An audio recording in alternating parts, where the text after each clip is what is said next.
Bonsoir à tous, bienvenue sur D8. Je suis ravie de vous retrouver pour une nouvelle édition de Voyage au bout de la nuit. Alors cette nuit, ce soir, c'est avec le roman de Jérôme Attal, le dernier roman de cet auteur. Un roman intitulé « Aide-moi si tu peux » que nous allons partir en vadrouille. Nous en sommes à un moment où on découvre donc Benjamin, l'amoureux de Tamara. Tamara a disparu depuis quelques jours. Et Benjamin, qui est un peu amoureux d'elle, va essayer d'avoir des informations auprès de l'amie de Tamara, Angélique Puech, son seul lien extérieur avec elle et en fin de compte, la dernière personne à l'avoir vue. Qu'est-ce que tu fous là? Nous étions mi-mai et déjà le complot retrouvé du soleil et du vent qui s'amusait à dénuder les jolies jeunes filles les incitait à l'arrogance. Angélique Puech n'avait pas de temps à perdre. À peine 1 heure pour le déjeuner du midi. Sa bande d'amis, à peu de choses près, la même que l'année dernière, l'attendait pour aller acheter un sandwich à la boulangerie du Monoprix et l'avaler en 4e vitesse sur les marches derrière le parking. Angélique, tu te souviens de moi ? Demanda Benjamin avec timidité, bien qu'on sentit dans son attitude fébrile beaucoup de détermination. Bien sûr, je me souviens de toi. Tu es le voisin de Tamara. Tamara a disparu. Angélique haussa les épaules. Elle jeta un œil autour d'elle pour s'assurer qu'elle ne connaissait personne et éviter une méprise sur cette conversation qui lui était imposée. Comment ça, disparu? Mais depuis vendredi soir, elle n'est pas rentrée chez elle. Est-ce qu'elle était en cours avec toi aujourd'hui? La jeune fille s'empourpra. L'un des beaux garçons d'une classe supérieure qu'elle connaissait de vue passa par là et lui jeta un sourire en coin. Elle s'écarta instantanément de Benjamin, agacée. Pas que je sache. Ce ne serait pas la première fois que Tamara sèche les cours. De toute façon, une fille comme elle, qu'est-ce qu'elle en a à battre du lycée? Je lui donne pas 2 mois pour être repérée en boîte de nuit par une directrice d'agence ou par un type à qui elle aura fait écouter ses chansons. Benjamin faillit perdre l'équilibre. Parce que Tamara a écrit des chansons? Demanda-t-il en déglutissant, les yeux écarquillés, soudain privés d'air, de salive et pourquoi pas de soleil.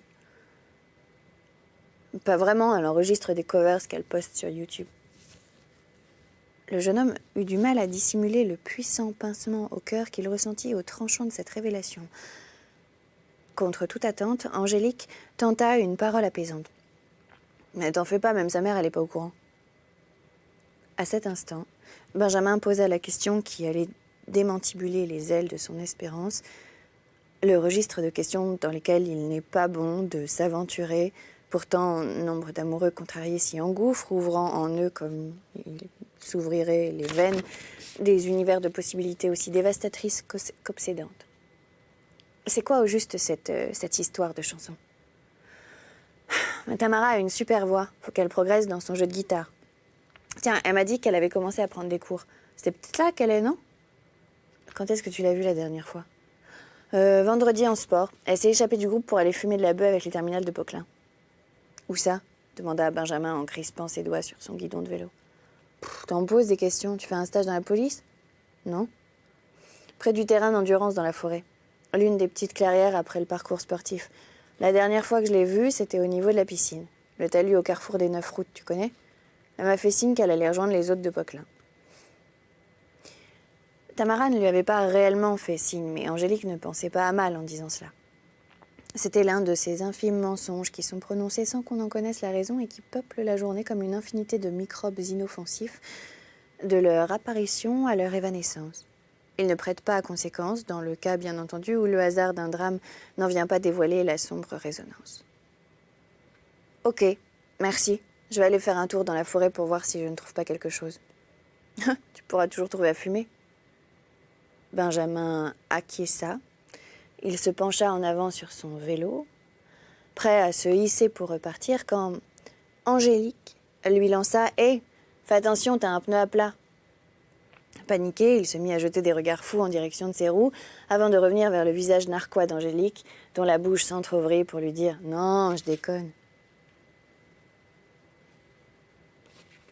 Je suis sortie de la galerie marchande et j'ai commencé à avancer en direction de la porte de Champéret, sur l'avenue qui, malgré la poussière et l'atonie, réfléchissait l'allégresse désinvolte des gens qui vont se faire un petit plaisir en achetant un énième polo de saison et un nouveau système d'enceinte Wi-Fi. Ou un paquet de tortillas chips pour les plus démunis. Bon. De toute façon, grignoter des tortillas chips émet pour soi-même un bruit qui rivalise la plupart du temps avec la plupart des systèmes d'enceinte actuels. Je me suis postée à un angle et j'ai commencé à aviser les voitures qui déboulaient du parking souterrain. Ma carte de police bien en vue, brandie du bout des doigts de la façon autoritaire avec laquelle les arbitres de football distribuent des cartons, j'ai laissé passer 3-4 véhicules, principalement des familles, avec les gosses prêts à brailler à la moindre occasion. J'avais encore en mémoire l'épisode de l'écureuil et de la pomme de pin. Pas question de refaire un voyage pareil dans les 10 années à venir. Et puis, j'ai repéré des jeunes à bord d'un vieux modèle de Citroën BX entièrement retapé. Et c'est évidemment là-dessus que s'est porté mon choix. Les 3 occupants de la BX avaient tout l'air de marioles descendues des cités avoisinantes, le style à appuyer sur l'accélérateur à la moindre représentation du drapeau tricolore. J'ai fait signe au conducteur de se ranger sur la droite. Le grand gaillard au bras tatoué assis à la place passager avait passé sa main par-delà la vitre et son bras était si grand qu'il touchait presque l'asphalte. Une sorte de basketteur qui n'aurait pas eu de souci pour faire de la pirogue dans une barque sans rame. Il portait une veste à motif militaire dont les manches étaient retroussées jusqu'au coude, sa tête coiffée d'un bob assorti aux couleurs passées. Nous n'avons pas eu le temps de sympathiser que déjà le petit teigneux qui occupait à lui seul la banquette arrière de la BX a commencé à s'exciter tout seul. « Pourquoi vous vous en prenez à nous, monsieur ? C'est du délit de faciès, du racisme. »« Oh là !» je lui ai fait. « Je t'arrête tout de suite. Toute ta vie, tu pratiques le délit de faciès. Quand tu sors en boîte le samedi soir, ce ne sont jamais les moches que t'emmerdes. Alors tu vois, délit de faciès. » Je crois que ça l'a calmé. Il a compris, à l'aide d'une modeste démonstration, que lui aussi, dans chaque circonstance de sa vie, il se livrait au délit de faciès. J'ai senti que ce n'était pas fondamentalement une crapule parce que le silence qui a suivi témoignait d'un certain respect pour les gens qui gambergent. « On est du coin, monsieur. On vient pas des banlieues chaudes si c'est pour ça que vous voulez nous contrôler, » a dit le grand type au bras tatoué en mâchouillant un chewing-gum.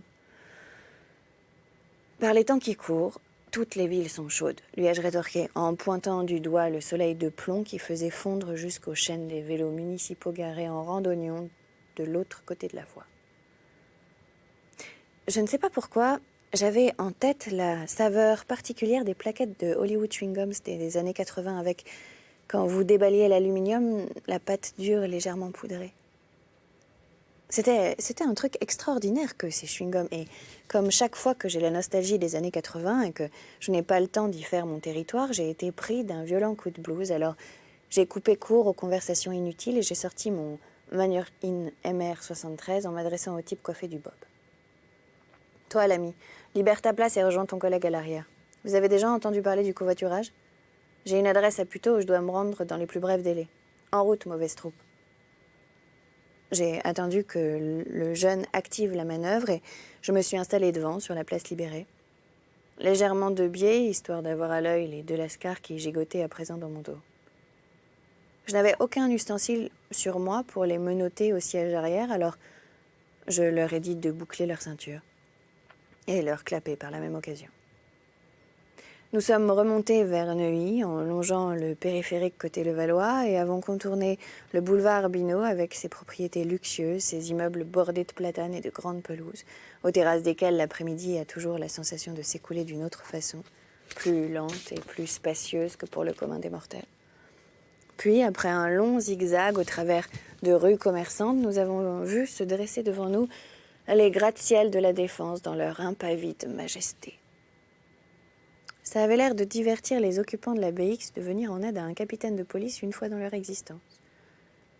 Sur le trajet, je n'ai pas eu spécialement à rappeler qui personnifiait la loi à bord du véhicule, ou alors simplement à 2 reprises. La première parce que ça me démangeait de demander au jeune tatoué pourquoi il portait un bob. Ça me rappelait tellement les années 80. J'aurais été prêt à serrer ce jeune inconnu sur mon cœur s'il m'avait répondu que c'était un hommage délibéré, une posture étudiée, un tribute aux meilleures années qui n'aient jamais existé. À la place de quoi il m'a simplement rétorqué qu'il avait piqué ça dans les affaires de son père, puisque toutes ses casquettes à lui étaient au sale. Fin de la conversation.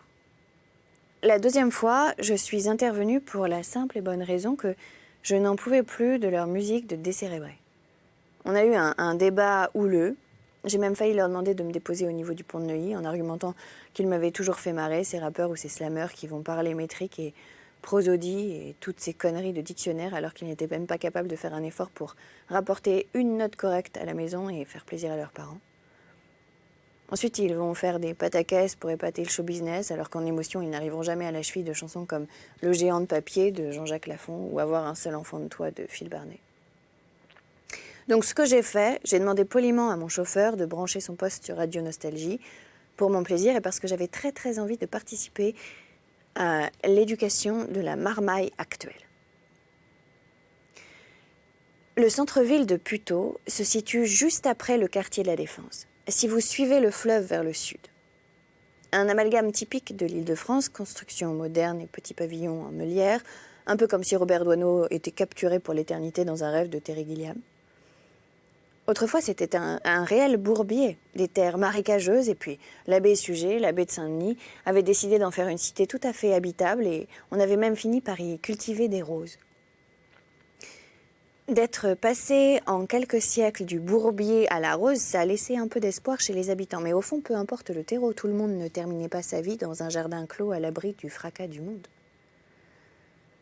L'adresse indiquée par le colonel Bruce Mich menait dans le Puteaux downtown, à proximité du pont qui enjambe la Seine et conduit sur la droite à l'extrémité nord des jardins de Bagatelle et sur la gauche à la rue de Longchamp, avec ses grandes belles maisons bourgeoises aux portiques surmontés de caméras de surveillance, gargouilles des temps modernes.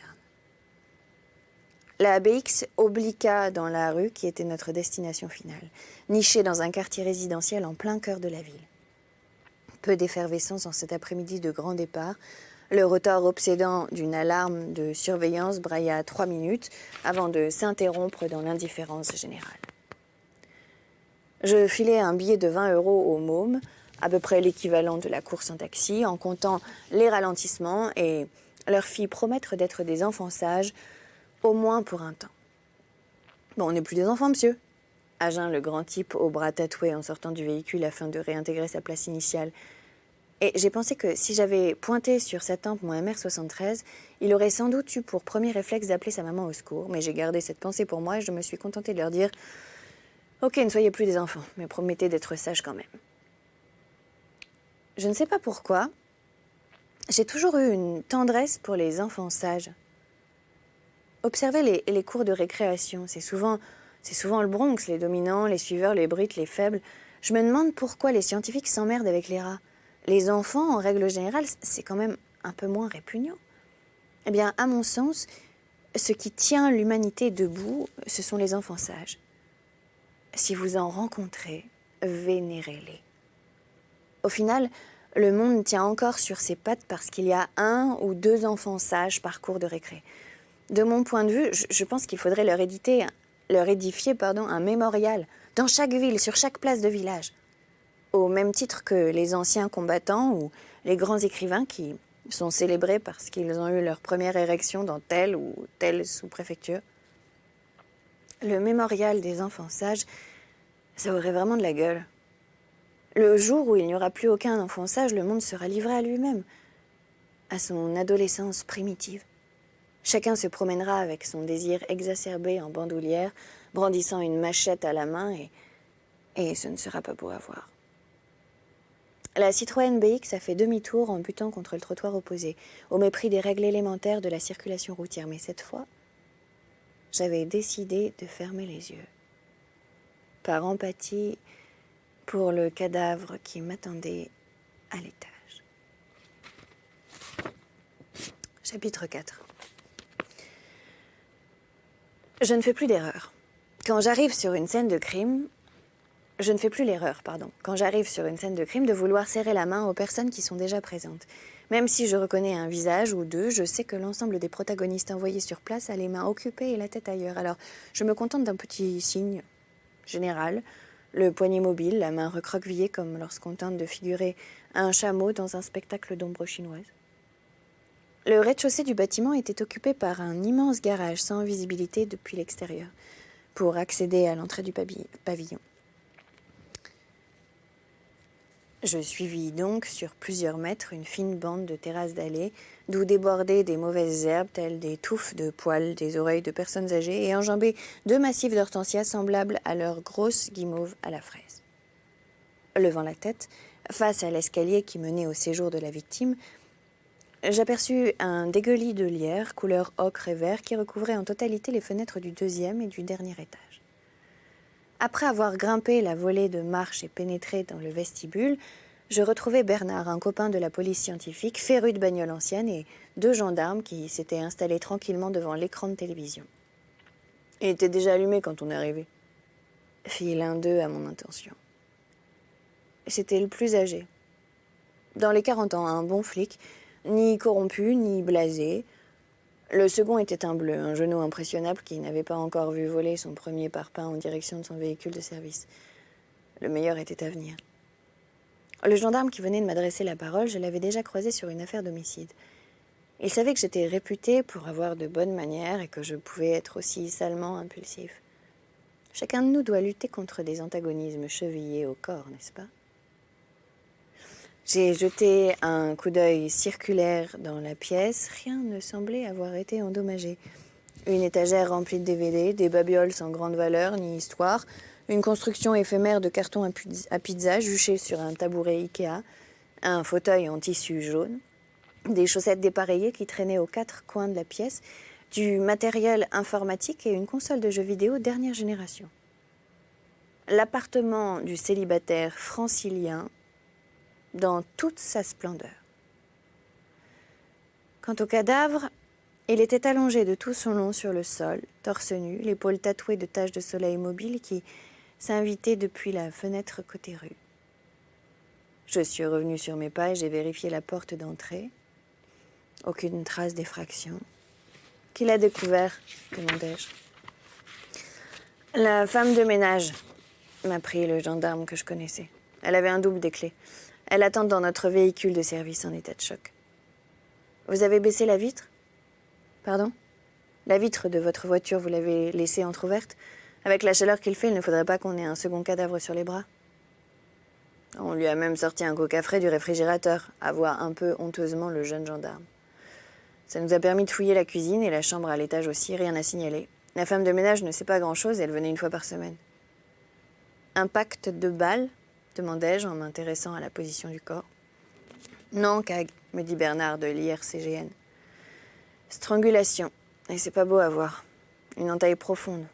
La tête est quasiment décapitée. Mes yeux commencèrent à détailler le cadavre. Le mec était en caleçon, un bol de cornflakes renversé sur le tapis persan à portée de sa main. Un tapis qui avait dû être acheté aux Galeries Lafayette dans les années 80, à l'époque où c'était vraiment tendance. J'ai considéré le carnage et j'ai dit « quel gâchis des chocs à pic ». Du caleçon, il y avait quelque chose qui dépassait. Pas la peine de chercher midi à 14h, une couille. Personne n'avait pris la précaution de la lui rentrer dans le sous-vêtement, de la manière dont on referme les yeux d'un mort dans les films à l'eau de rose. Ça m'a mis mal à l'aise. Ce détail à la fois cocasse et trivial, le genre de truc à vous faire attraper des fous rires, à défier la misère de la mort. Encore heureux qu'il n'y ait pas de famille ou de témoins présents dans l'appartement. J'ai détourné le regard, lancé mes yeux en direction du mur le plus proche dans l'espoir d'une lithographie secourable, comme chez le médecin, et c'est là que j'ai repéré une guitare qui était fixée par un système de clous et de sangles, à même le papier peint défraîchi. À présent, j'avais un peu moins de compassion pour le pauvre type qui gisait dans son appartement si c'était un guitariste. À l'instar d'un grand nombre d'adolescents, j'avais moi-même sacrifié à l'idée romantique de créer un groupe de rock dans le garage du pavillon familial. Chacun des gosses du voisinage avait vendu une paire de rollers ou son vélo bicross et suspension avec une sirène américaine épinglée au guidon pour se payer la place qu'il défendrait chèrement dans notre nouveau passe-temps. Je suis donc bien placée pour vous dire que je n'ai jamais rencontré d'être aussi fondamentalement égocentrique que les guitaristes. Même les mômes avec lesquels je jouais à l'époque, une fois qu'ils étaient devenus guitaristes, c'était impossible d'avoir une conversation normale avec eux. Je me suis approchée de la guitare pour l'examiner, et pour ce faire, j'ai dû grimper sur le fauteuil en tissu jaune. J'ai alors senti dans mon dos la réprobation de Bernard, mon camarade de la police scientifique, et celle du jeune gendarme qui avait dû apprendre le respect à l'école de police et comprendre une fois dans la rue que personne n'était prêt à le respecter. Mais j'ai calmé tout ce petit monde en un clin d'œil. C'est bon les gars, j'ai trouvé l'arme du crime. Il manquait une corde à la guitare. Voilà, c'est là-dessus que nous allons nous arrêter. C'était donc Aide-moi si tu peux de Jérôme Attal. Je suis ravie d'avoir passé ce petit moment littéraire avec vous. Je vous remercie de nous avoir suivis. Vous pouvez bien évidemment nous retrouver sur les réseaux sociaux #VBN. Et quant à moi, je vous dis à très bientôt sur notre chaîne pour de nouvelles aventures littéraires. Excellente journée si vous vous réveillez et très bonne nuit si vous vous couchez. Salut!